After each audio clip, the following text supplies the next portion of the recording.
미국 주식시장에서 놀자 미주놀에 오신 여러분을 환영합니다. 미주놀은 미국 주식 전문 스텝진으로 구성된 미국 현지에서 만들어가는 주식 채널입니다.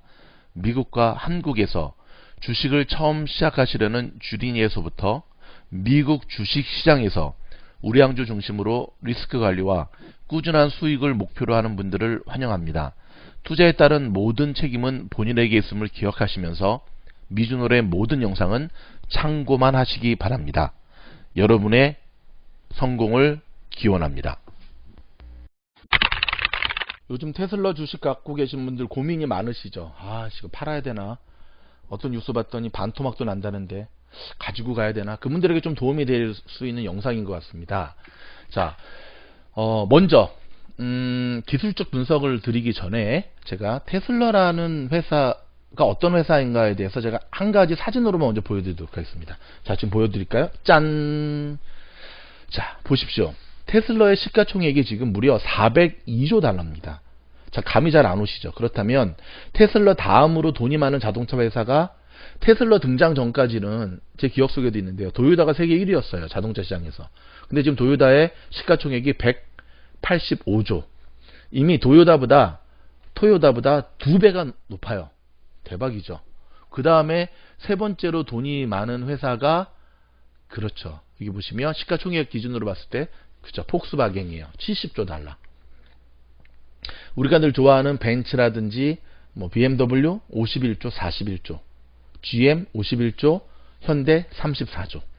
그에 비해서 테슬라는 402조입니다. 여러분, 이거는 시가총액이 높다라고 하는 거는요, 쉽게 무너질 수 없다는 걸 이야기해요. 자, 주가 수익률, PER을 보면은요, 1094.92, 도요타는 8.14, 대박이죠. 벤츠가, 그러니까는 주가 수익률 기준만으로 봤을 때 테슬라가 당연히 1위죠. 2위가 어디냐면 벤츠거든요. 벤츠가 55.49밖에 안 돼요. 몇 배 차이입니까? 20배 정도 차이 나죠. 테슬라가 여러분이 생각하는 니콜라처럼 그냥 빵 하고 최근에 등장한 전기차 정도로 이해하시면 안 되고요. 테슬라는 우리의 상상을 뛰어넘는 엄청난 시가총액과 주가 수익률을 가지고 있다는 사실 여러분 기억하셔야 됩니다. 물론 저는 테슬라 주식을 가지고 있습니다. 테슬라를 보면 어떤 느낌이 드냐면 처음 아이폰이 등장했을 때의 모습이 굉장히 많이 오버랩돼요. 처음 아이폰이 등장했을 때 많은 사람들이 아이폰을 중심으로 스마트폰이 처음 나왔을 때 반대되는 견해를 갖고 있었던 사람, 특별히 미국은 여러분 변화가 되게 느리잖아요. 변화를 좀 거부하죠. 미국 사람들은. 그러니까 이렇게 코로나에 많이 걸린 건데, 미국 사람들의 그 아이폰 스마트폰이 처음 나왔을 때 반대되는 견해를 가진 사람들의 시각은 뭐였냐면, 그게 뭔데, 쉽게 설명해서 스마트폰은 전화기에 컴퓨터, 노트북 같은 걸 할 수 있는 그런 게 결합된, 쉽게 말해서 걸어다니는 노트북이다라고 생각하면 된다라는 표현을 많이 했거든요. 그 당시에. 근데 많은 사람들이 생각하는 게 뭐냐면, 난 집에서도 컴퓨터 켜고 끄고 이메일 체크하는 것도 힘들어 죽겠는데 내가 굳이 그거를 가지고 다니면서 해야 돼? 난 필요 없어. 나 통화 그렇게 길게 안 해. 그들의 판단이 얼마나 잘못됐다는 걸 알 수가 있죠. 미국 시장이 변화를 싫어하지만 한번 변화한 거에 대해서는 계속 갈 수밖에 없는 구조라는 사실. 스마트폰은 그래서 저는 아이폰이 딱 나왔고, 그 당시 제가 이제 컴퓨터 회사를 운영하고 있을 때였는데, 다운타운 쪽에 가보면, LA 다운타운 쪽에 가보면은요, 그 시니어 아파트가 굉장히 큰, 예전에 그 LA 올림픽 했을 때 선수촌으로 썼던 그 아파트가 지금 시니어 아파트로 바뀌고 있거든요. 굉장히 커요. 바뀌었어요. 굉장히 큰데, 제가 그곳에 컴퓨터 출장을 갔을 때 제가 깜짝 놀랐던 것 중에 하나는 뭐냐면, 전화기의 모든 기능을 사용할 줄 모르는 분들도 카카오톡 때문에 스마트폰을 사용하고 계시는 그 시니어 아파트에 사시는 분들, 그렇게 경제적으로 여유가 있는 분들이 아니거든요. 다 스마트폰을 사용하고 계시더라고요. 그게 바로 초창기 때 모습이었어요. 그래서 저는 그때 과감히 컴퓨터 비즈니스를 그만둘 생각을 했습니다. 왜냐하면 시대가 급변하고 있구나 하면서 스마트폰의 등장은 이커머스의 날개를 달아주겠구나 라는 생각에 제가 제 비즈니스를 급 회전 하고 결단하고 추진하고 밀어붙였는데 돌이켜보면 지금의 경제적인 자유를 누릴 수 있는 결과를 온 것 같아요. 근데 지금 전기차라고 하는 것, 테슬라라고 하는 것이 바로 이러한 아이폰이 처음 등장했던 갤럭시 폰이 처음 등장했던, 그러니까 이런 시대적인 흐름을 놓치게 되면 노키아 꼴이 나는 거예요. 노키아. 여러분 노키아라는 회사 아세요? 전화기 회사인데 스마트폰 애플의 등장 전에는 노키아가 전 세계 1위였어요. 1위였다니까. 저는 그 노키아 그 특별 그 다큐멘터리를 참 많이 봤던, 그걸 보면서 과연 노키아를 무너뜨릴 수 있을까? 나라가 저렇게 노키아를 밀어주는데. 근데 아이폰의 등장은 한 방에 무너뜨려 버렸고 회생불능으로 만들어 버렸죠. 지금 마찬가지입니다. 지금 전기차는 그렇다고 하는 것, 지금 테슬라가 바로 그런 위치다라고 하는 것.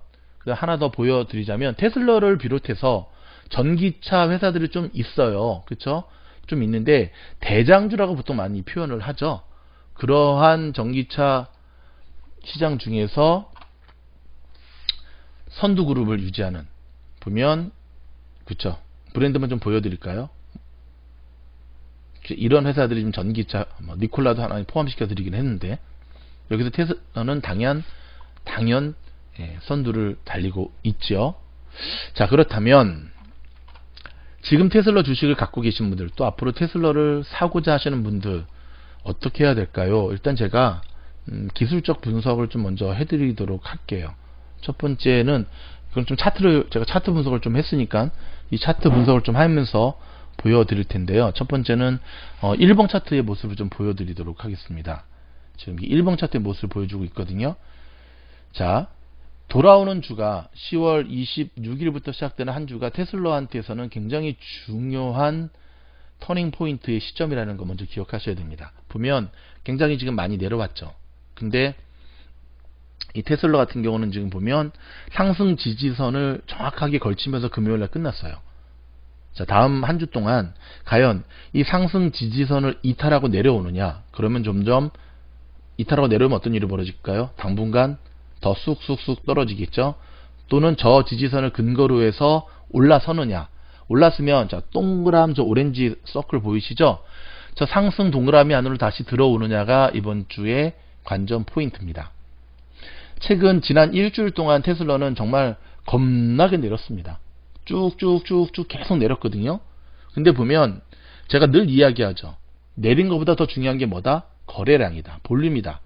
이 테슬라가 이번 주 동안 하락을 했을 때에 거래했던 저 볼륨을 보면 4일 연속 하락했던 거에 비해서 저 거래량은 그리 많지 않았다는 사실. 이건 무엇을 의미하냐면 상승할 때 테슬라의 상당히 많은 주식을 갖고 있는 주주들이 그대로 가지고 있다는 걸 얘기해요. 단타 치시는 분들은 많이 던졌겠죠. 미수를 쓰거나, 미수는 이제 돈을 빌려서 하는 걸 미수라 그러거든요. 그렇지 않은 대다수의 테슬라 주식을 갖고 있었던 사람들은 지난 일주일 동안 어느 정도 예상했던 거죠. 저희 미주노래 영상을 봤나? 어느 정도 예상을 하고 던지지 않고 있었다는 거예요.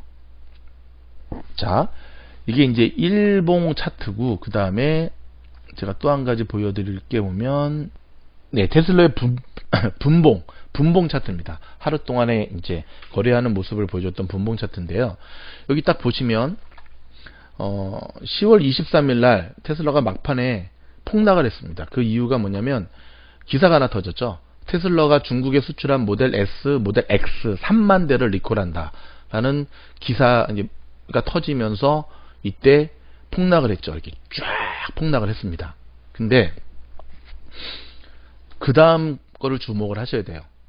보통 그 다음날 어떤 일이 벌어졌냐면, 그렇죠, 폭락한 것의 절반을 만회한 폭락 때 보통 주식들을 폭락하면 던지는 게 아니라 테슬라를 아는 사람들은 저걸 다 막았죠. 그래서 지금 역삼각형, 녹색 삼각형의 모습을 보면 폭락한 걸 반등을 하고, 그 다음에 23일날 어저께부터 보면 쫙 끌어올리는 모습을 보여줍니다. 그리고 어제 마무리는 그쵸, 거래량도 굉장히 좋은 상태에서 굉장히 마무리를 화려하게 쫙 하고, 지난 며칠 계속해서 트럼프가 조정받는 날짜들을 보면 막판에 장이 끝나기 30분 전에 다 집어 던지는 것으로 장이 끝났거든요. 근데 금요일 같은 경우는 멋있게 쫙 윗꼬리를 선사하면서 마무리가 됐고요.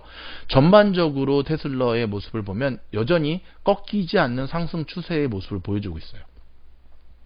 여전히 꺾이지 않는. 오히려 단타로 들어온 물량들을 털어내면서 꺾일 때, 그러니까 폭락할 때에 싼 값에 테슬라 주식을 살 수 있다라고 하는 많은 투자자들이 주식을 사면서 계속 치고 올라가는 모습을 보이게 됩니다. 그렇다고 한다면 뭐 지나고 난 다음에 결과론적인 얘기지만 10월 23일에 저 테슬라가 중국에 3만 대 리콜 한다라고 하는 기사로 인해서 테슬라가 왕창 떨어질 때 여러분들이 들어가야 될 매수 타이밍이었다는 걸 우리는 알 수가 있죠.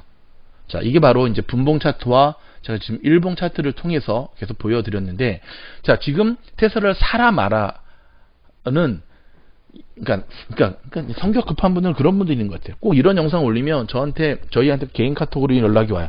그 사라는 거예요, 말라는 거예요. 제발 부탁이니까 그런 분들 좀 가시고요. 제발 부탁이 좀 가세요. 그런 거를 그렇게 날로 물어보시면 안 되죠. 돈 내고 물어보셔도 안 되는데, 내일부터 시작되는, 그러니까 월요일부터 시작되는 시장에서 테슬라가 어떠한 모습을 보이느냐, 일봉 차트 때 보여드렸던 대로 저렇게 상승 지지선을 뚫고 밑으로 더 떨어지느냐, 아니면 반등해서 계속 올라가느냐, 올라가서 저 동그라미 안으로 들어오게 된다면 어떻게 해야 되죠? 그렇죠, 상승으로 다시 전환할 수 있는 거고, 여기에 몇 가지 호재들이 터지게 되면 굉장히 좋은 모습을 보여주면서 전고점을 뚫을 수도 있겠죠. 반대인 경우에는 또 반대의 결과가 나올 수도 있겠고요. 장기적으로 본다면 뭐 한두 달이 아니라 몇 년 후를 본다면 사실 테슬라 주식은 가지고 가는 게 정답입니다. 왜냐하면 테슬라라는 회사를 넘어서서 지금 전 세계의 주식시장을 이끌고 있는 카테고리가 전기차이기 때문에 그렇고요, 친환경 소재이기 때문에 그렇고요. 그런데 여러분, 누누이 저희가 말씀드리지만 장기적인 투자는 갖고 가는 게 맞지만, 그 장기적인 투자를 가는 과정 속에서 10% 20% 오르고 내리고의 그런 시간들이 반복되는 것, 개미 투자자들에게는 견디기 힘든 고통일 거니까 스윙 전략으로 끊어가셔야 되는 것이 맞는 전략이라는 것 말씀드리면서, 오늘 저희의 이 영상이 테슬라 주식을 갖고 있거나 테슬라 주식을 들어가는 분들에게 조금이나마 도움이 될 수 있기를 바라겠습니다. 미국 현지에서 보내드리는 미즈노의 테슬라 분석 영상이었습니다. 감사합니다.